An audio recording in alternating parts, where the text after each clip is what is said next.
Bonjour à tous, meilleurs vœux pour commencer. Euh, et surtout avec un petit peu d'espoir que le visage politique du département change, parce que quand ce matin on commence à regarder les réseaux et le populaire, il y a quand même quelques petites choses qui me changent, qui me choquent, excusez-moi. La première chose, quand je vois l'action de cette nuit qui s'est faite devant la préfecture, ouais, enfin, moi personnellement ça me choque, je comprends pourquoi l'action est faite, mais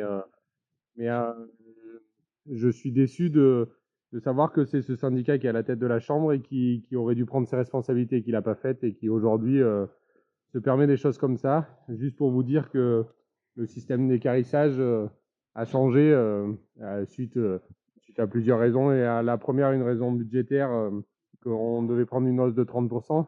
Cette hausse est due principalement à la décapitalisation du cheptel, décapitalisation qui, dans le département, prend de plein fouet avec la gestion de la Chambre qui pousse l'agriculture du département à l'individualisme, à arrêter la production.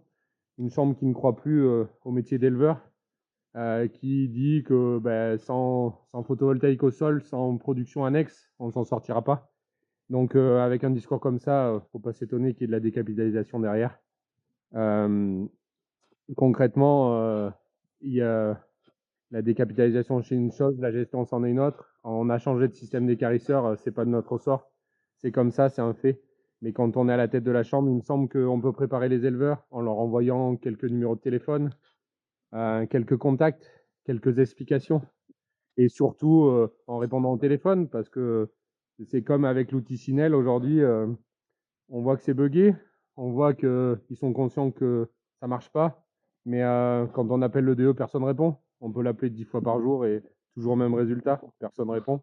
Je comprends qu'il coule peut-être sur les appels, mais dans des moments comme ça, il y a peut-être d'autres salariés qui auraient pu être mis à disposition de l'EDE pour répondre au téléphone, pour rendre service aux agris, leur expliquer. À chaque fois qu'on rencontre des personnes, on est obligé de leur expliquer ce qu'ils ont à faire ou pas. C'est peut-être pas tout à fait notre rôle, on ne détient pas la chambre aujourd'hui, nous. Euh, donc, quand je vois ouais, cette gestion de l'EDE, notre président de chambre, apparemment, ouais, avec 2 publications et 3 textos, ça doit lui suffire. Moi, ça me suffit pas. Euh, je pense qu'aujourd'hui, il y a vraiment du travail à faire, des progrès à faire. Fin janvier, on va voter. J'espère que beaucoup de personnes vont se rendre compte que ouais, c'est bien de gueuler surtout, mais au bout d'un moment, il faut travailler et agir. Merci à tous, à bientôt.